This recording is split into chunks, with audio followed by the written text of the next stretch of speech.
Bonjour à toutes et bonjour à tous. Bienvenue dans Je vous raconte.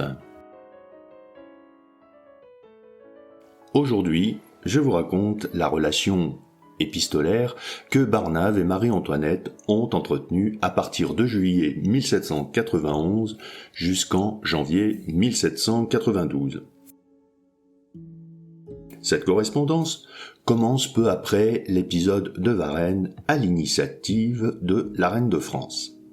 Cette dernière écrit « Ayant bien réfléchi depuis mon retour sur la force, les moyens et l'esprit de celui avec lequel j'avais causé, j'ai senti qu'il n'y avait qu'à gagner à établir une sorte de correspondance avec lui.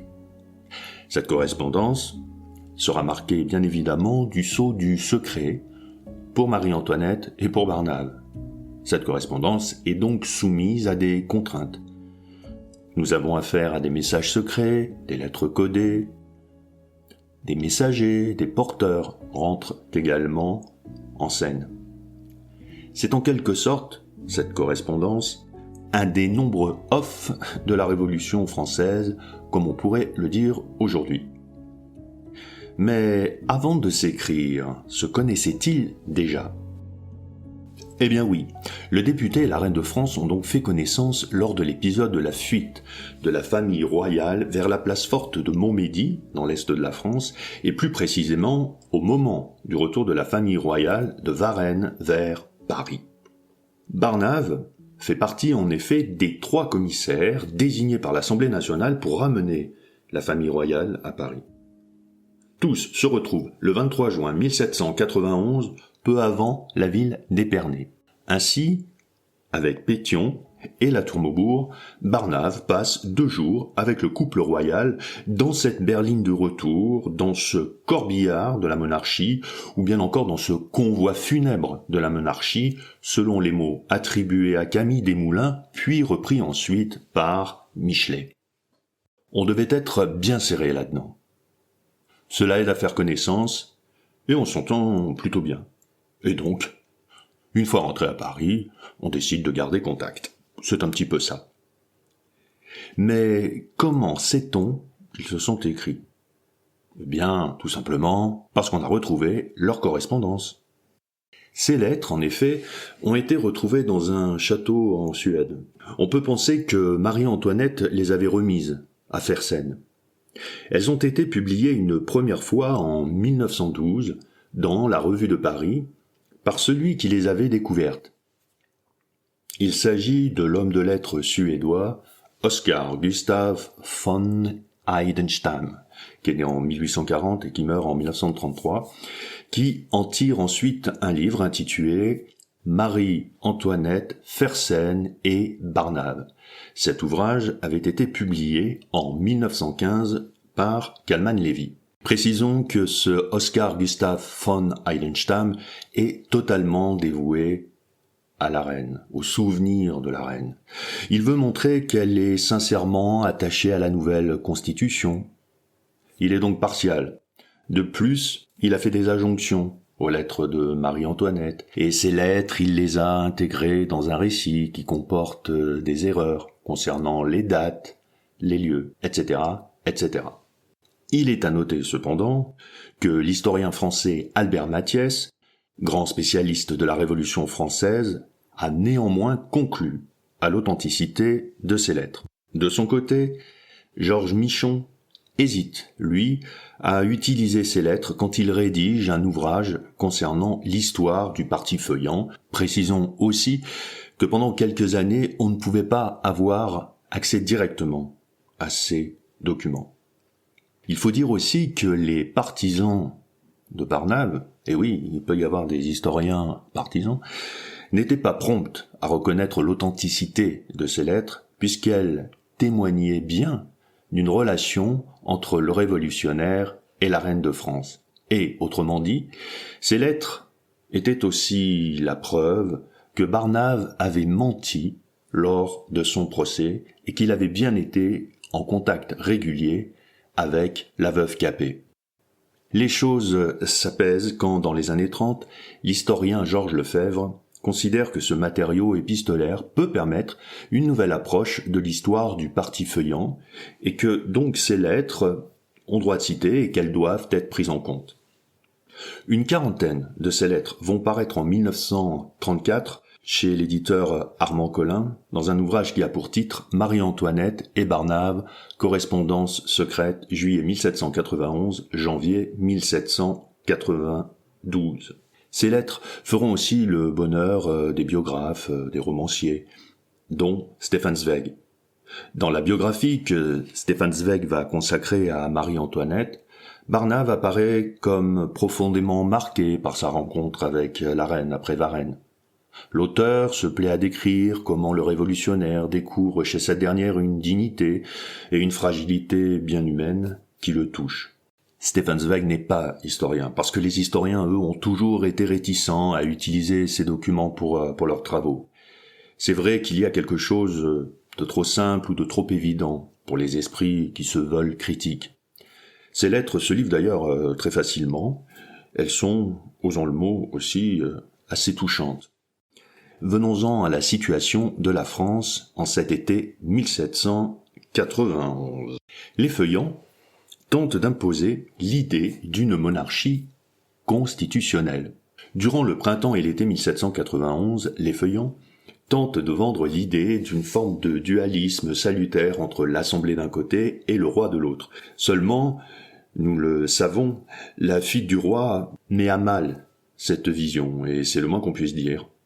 En dépit des réalités, les feuillants et Barnave souhaitent la fin du processus révolutionnaire, mais cela est bien compliqué. En effet, en cette fin juin 1791, Barnave est en difficulté. Il est sous la pression des sans-culottes, toujours en demande de plus de progrès sociaux d'un côté, et de la bourgeoisie de l'autre, qui craint pour ses intérêts. Rien ne serait pire pour cette dernière qu'une réforme agraire, par exemple. Ainsi, Barnave espère-t-il, peut-être, par l'intermédiaire de la reine, convaincre Louis XVI de reprendre la main sur cette situation qui semble échapper à tous. Et pour ça, Barnave, au lieu de s'adresser au roi directement, s'adresse à la reine. Barnave demande 3 choses à celle qui est encore la reine de France.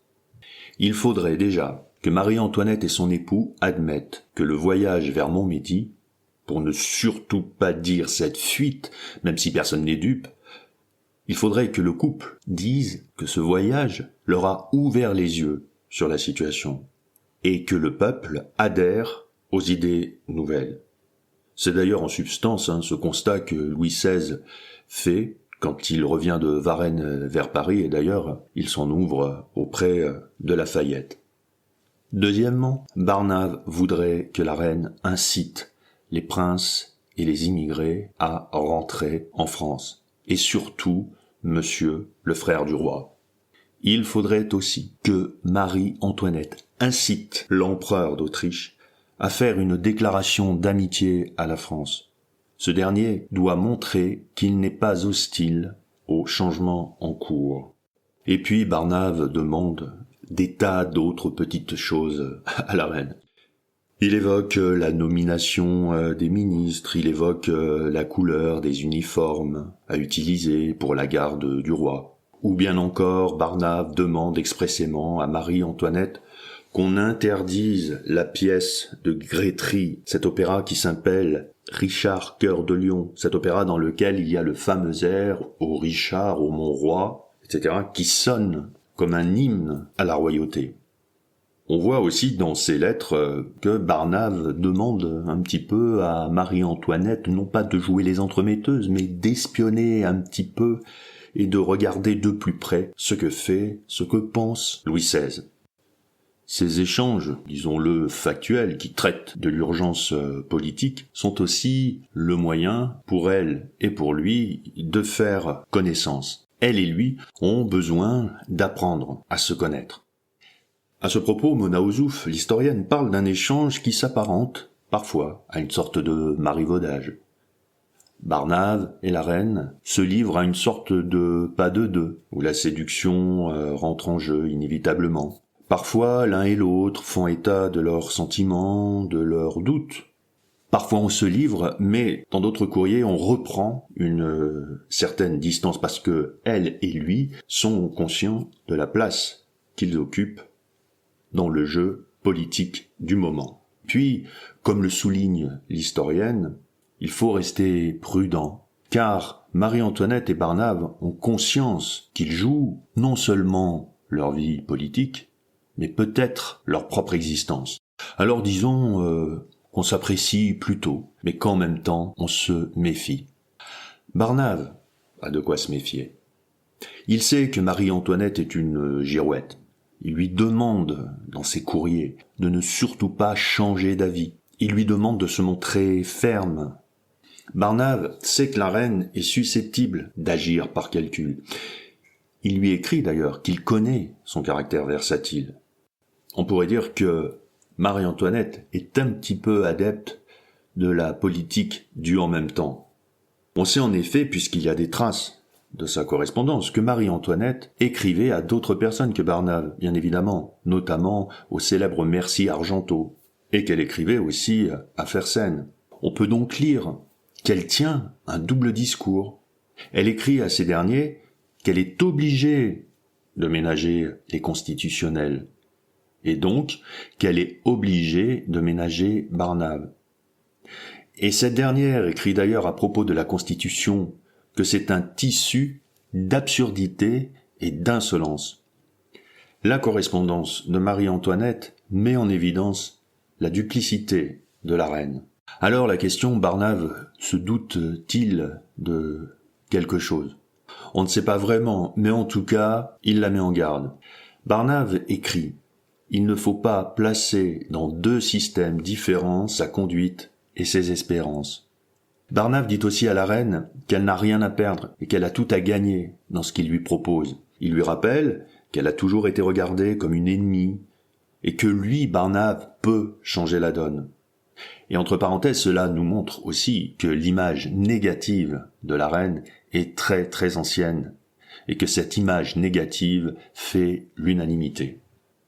Alors, à propos de l'image de la reine, est-ce que ces lettres peuvent nous raconter quelque chose à propos de cette dernière? Oui, ces lettres, elles peuvent nous aider à mieux comprendre le profil de Marie-Antoinette à ce moment de son histoire. Avec ces lettres, on a affaire à une reine manœuvrière. Pourquoi cela? Parce que quand on lit les lettres de Marie-Antoinette, on voit que, par moments, elle parvient ou elle sait comment toucher au vif l'orgueil du jeune Barnave. Quand elle se désole, par exemple, de son manque de caractère, on voit qu'elle cherche parfois à le provoquer. Et si, malgré les critiques qu'elle lui porte, si malgré cela, Barnave continue d'être attaché à sa personne. En tout cas, les lettres ne montrent pas une Marie-Antoinette qui ne comprendrait rien à la situation. On n'a pas non plus affaire à une Marie-Antoinette qui s'obstine dans une espèce de déni de la réalité. Sur un second point, ces lettres aussi nous montrent, sans prendre parti forcément, mais nous montrent une reine courageuse et volontaire. Courage qui sera d'ailleurs noté au moment de son procès et aussi, disons-le, au moment de son exécution. C'est là que ces lettres peuvent nous paraître aussi touchantes, parce qu'on a affaire, qu'on le veuille ou non, à une femme désespérée, qui a une volonté farouche d'agir. Marie-Antoinette a envie de faire quelque chose. Alors elle ne sait pas toujours quoi faire, mais elle sent bien qu'il est important d'agir au moment même où Louis XVI, lui, semble sombrer, depuis quelque temps déjà, dans une espèce d'abouli. Alors évitons le piège de la psychologie, mais il est souvent dit que dans ces années-là, 1791, Louis XVI fait souvent preuve de découragement, de langueur et d'apathie. Et c'est pour ça, à contrario, qu'on sent chez son épouse de l'inquiétude, mais aussi de l'impatience et la volonté de tenter une sortie, une volonté de forcer le destin, comme l'écrit l'historienne Moza Ozouf. Et la reine a d'ailleurs cette phrase, nous la citons, « On ne peut pas rester comme on est ». Et si nous avions la faiblesse de nous attrister du sort de la reine, on peut dire aussi que ces lettres font état d'une reine qui est également malheureuse, et que le malheur d'une part et la tristesse de l'autre sont les deux moteurs qui dictent aussi sa conduite, et que la reine est combative, et c'est ça, encore une fois, qui la rend pathétique, parce que elle a envie de faire quelque chose, mais faire quoi ? Il faut dire aussi que, en face, Barnave, finalement, ne lui donne pas de plan précis. Et on peut ajouter que Marie-Antoinette, indépendamment de l'image détestable qu'elle porte, n'a pas non plus les moyens nécessaires pour agir. Celui qui a les pouvoirs, c'est son époux. Donc Barnave peut avoir un peu ce côté un peu pénible quand on lit cette correspondance, parce que c'est un petit peu monsieur les bons conseils. Et on sent que Marie-Antoinette est quelquefois un petit peu exaspérée du ton de ses lettres. Et puis Marie-Antoinette se fait piéger aussi, parce que on voit souvent que Barnave voudrait que Marie-Antoinette intercède auprès du roi, mais finalement c'est aussi un piège, parce que cela renvoie à l'image de ses épouses et maîtresses qui conseillaient mal les rois, pour dire que le problème de la monarchie, c'était pas Louis XVI, mais c'était sa femme. Alors oui, cette correspondance finalement rappelle celle que Mercy Argenteau avait avec l'impératrice d'Autriche. Ce Mercy Argenteau qui était à la fois ambassadeur, mi-conseiller et mi-mouchard. Il avait été placé auprès de Marie-Antoinette par Marie-Thérèse d'Autriche. Et Mercy avait pendant plusieurs années tenté de prodiguer à la jeune Marie-Antoinette des avertissements. Et la légende retient que Marie-Antoinette a toujours peu tenu compte des conseils de Mercy Argenteau. Mercy d'Argenteau s'est souvent ouvert à Marie-Thérèse d'Autriche que sa fille faisait peu de cas des conseils qu'on lui donnait, ou de moins disait-elle qu'elle allait les prendre en compte et puis finissait par changer d'avis. Et Mercy fait remarquer que Marie-Antoinette est souvent sous l'influence de son entourage. Ces lettres donc de Barnave viennent un petit peu confirmer l'image que nous avons de la reine de France. La question qu'on peut se poser maintenant, c'est que si ces lettres nous révèlent un petit peu du profil psychologique de la reine, il faudrait voir maintenant, nous allons voir, ce qu'elle raconte du fougueux Barnave. Avec humour, Mona Ozouf le désigne comme professeur de révolution et de royauté constitutionnelle. On a souvent peint Barnave, dit-elle, en héros stendhalien, parce que, comme l'auteur, Barnave est né à Grenoble. Et on trouve que Barnave, il y a des similitudes entre Barnave et Julien Sorel, parce que tous les deux partagent les traits de la jeunesse. Barnave est jeune, en 1791, durant ce mois de juin-juillet 1791, il a 29 ans seulement. On dit aussi que Barnave, pour faire encore le lien avec Stendhal, on dit que Barnave a lu les auteurs que Stendhal lui-même lira plus tard. Hume, Condillac notamment. Et puis Barnave, comme Stendhal, adore Montesquieu. En revanche, tous les deux montrent une certaine indifférence à l'égard de Voltaire et de Rousseau, les grands auteurs, les grands philosophes du XVIIIe. Ils reprochent au premier trop de grandiloquence, trop d'emphase, et reprochent à Rousseau d'être sec et ennuyeux. Citons encore Mona Ozouf, qui écrit que, comme Stendhal, Barnave croit à la transparence des cœurs. C'est ce qu'on retrouve dans cette lettre aussi. Barnave, on sent qu'il est très exalté, alors que Marie-Antoinette, elle, finalement, est dans une sorte de réserve. Pour Barnave, ce qui lui importe, c'est d'aimer, il lui importe de conquérir, il lui importe de subjuguer. Il y a aussi chez lui, comme chez d'autres jeunes hommes de sa génération, une forme de détachement aussi par rapport à la mort. Et comme Stendhal, le malheur absolu de l'existence n'est ni la mort, ni même la souffrance, mais pire que ces deux choses, c'est l'indifférence. Et Barnave ne craint rien tant que, et nous le citons, le refroidissement des passions de l'âme. Et c'est pour ça que Stendhal reconnaît en Barnave une sorte de frère. Stendhal parle d'ailleurs de l'immortel Barnave, dont l'exemple lui sert à montrer que les hommes qui sont animés d'une grande passion sont supérieurs au tempérament tiède. Et là, on est dans une période qui est tout ce qu'on veut, mais qui n'est pas une période tiède. Donc, on peut comprendre que Barnave ait fait son miel de la Révolution française. On voit aussi que Barnave évolue, ou a évolué sur l'idée de la Révolution. Il a conscience qu'elle est devenue synonyme de désordre, ou du moins que la Révolution, dans ce qu'elle peut avoir aussi de merveilleux, commence à révéler des choses qui lui étaient auparavant inconnues. Barnave doit prendre en compte l'ambition et la vanité des hommes auxquels la Révolution a donné la possibilité maintenant de s'exprimer et de se mettre en avant. Barnave prend conscience aussi que certains ont intérêt à ce que la Révolution se poursuive, parce que dans sa dynamique, elle leur permet d'obtenir une place, des postes enviables. Et Barnave prend aussi conscience que dans ce cadre, la Révolution peut permettre, évidemment, dans ce contexte, elle peut permettre l'événement de démagogues et de despotes. Pour lui, la Révolution symbolise la défaite de l'aristocratie. Mais comme l'écrit l'historienne Mona Ozouf, en 1791, Barnave conserve un attachement intact, et elle le dit, un attachement encore passionné au principe de 1789. Et comme elle l'écrit encore, Barnave en 1791 est totalement persuadé qu'on ne peut pas revenir aux combinaisons de l'ancien régime. Mais une chose est sûre également, c'est que Barnave veut sauver et conforter la monarchie. Pour lui, l'idée de monarchie est profondément insérée, enracinée dans l'esprit des Français. Et même si l'aristocratie est combattue, cela ne remet pas en cause la monarchie. Barnave montre à la reine dans ses lettres toutes les dispositions d'ailleurs favorables dont jouit l'exécutif. Il fait remarquer que le pouvoir exécutif et les affaires extérieures sont du ressort du roi. Le roi n'a certes pas de pouvoir judiciaire, mais en revanche, Barnave souligne que ce dernier a la possibilité de proposer des lois.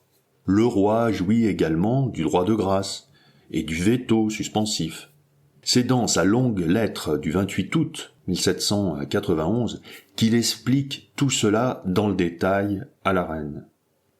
Il est à noter d'ailleurs que ces lettres sont souvent longues, et celles de Marie-Antoinette sont parfois parfois plus brèves. Elle a un ton un petit peu sec.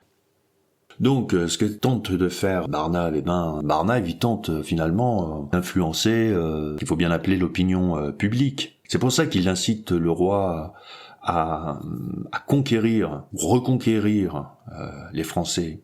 Et Mona Ozouf a ce mot très beau, parce qu'elle écrit que l'opinion publique, à ce moment-là, 1791, c'est le nouveau sacre de la monarchie, et que cette conquête de l'opinion publique, cette conquête des esprits, mais cette conquête des cœurs, cette conquête doit remplacer l'huile sainte des temps modernes. Il faut séduire cette opinion, même si elle est susceptible de se retourner.